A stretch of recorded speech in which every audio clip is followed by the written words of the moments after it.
If you're like me, you have the kids at home because they are out of school during this pandemic, and that can bring with it some problems regarding safety outdoors. I have Jessica Strong here with me. And Jessica, you're the community health manager with Intermountain Primary Children's Hospital.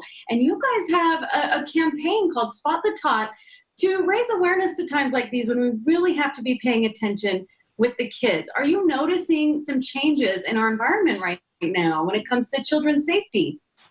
We are. As we all know, the kids are out of school, which means kids are at home and they're playing outside at maybe unexpected times of day.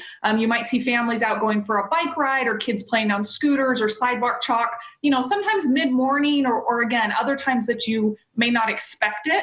So it's really important to be aware as you are getting in your car and driving away to pay attention to try and prevent any tragedies from happening.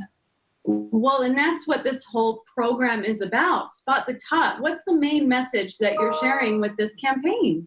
Yeah, the main message of Spot the Tot is to prevent backovers. And there's 3 really easy tips that we like to share. The first is to walk completely around your vehicle before you back up. This is just to make sure that there's nothing behind you that you might run over, whether that's a child or a bike or something like that.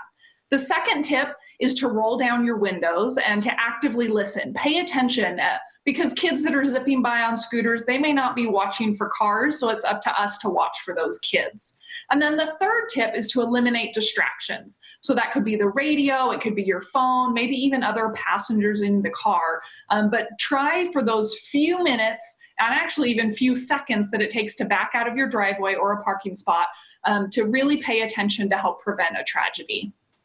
Those are really good tips, and I think they take a few extra seconds, but how important is that compared to how much loss and mourning you would be doing if you caused an accident? Is that kind of the point here, is take a few minutes to prevent something horrible?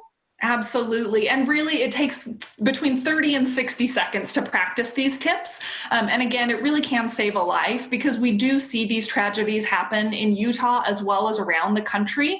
And so we're just trying to get the word out to all drivers. This isn't even necessarily for parents. We live in Utah. There are kids everywhere. So even if you don't have young children yourself, there are probably young children in your neighborhood or in the store as you're visiting. So pay attention. Excellent point. Now, you guys have resources for people. Where do we go to find out more? Yeah, you can visit our website, primarychildrens.org/safety for more information or to request a window clean. Okay, thank you, Jessica, for your work and Intermountain's work during this crisis that we're in. And thank you for sharing this message of safety. Thanks for having me.